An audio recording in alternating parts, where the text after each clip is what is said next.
It's not about if a man is willing to take you to dinner on a first date. It's about finding the kind of man that will break bread with you. The kind of man who can spend money on you and the kind of man who will break bread with you, who will do life with you, are two totally different things.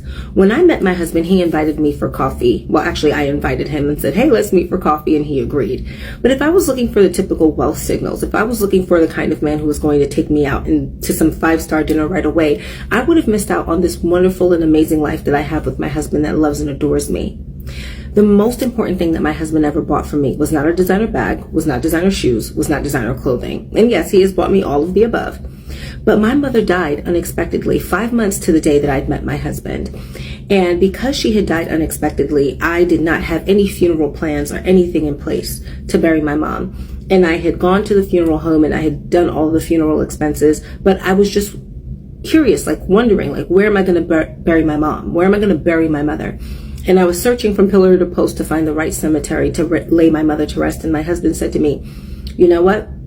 My mom, his mother, my mother-in-law, is buried at this particular cemetery. And he said, listen, your mother's birthday is July 16th and my mother's birthday is July 17th. So go down to that cemetery, check it out, see if you like it, and let me know.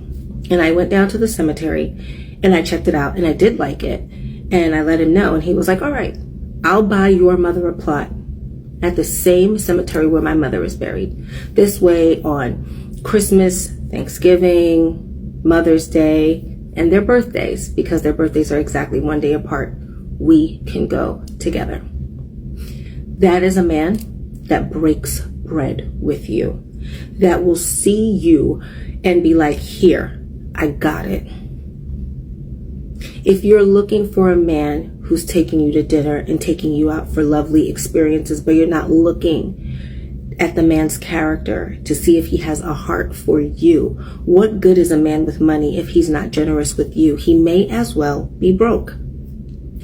Playing for keeps requires looking deeper, looking at the character, not looking at the surface things. Obviously, all of us want to be with someone who has some means, some ability to provide, right? We don't want to be with someone who has absolutely no means. I understand. I'm not advocating for getting with a man who has absolutely nothing.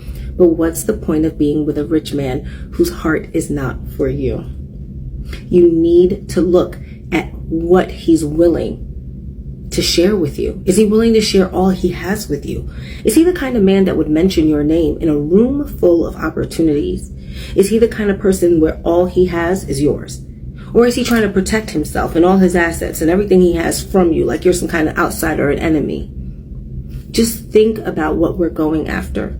If you're chasing an experience and you're dating for social media, it's really easy to find a guy that you can flex with.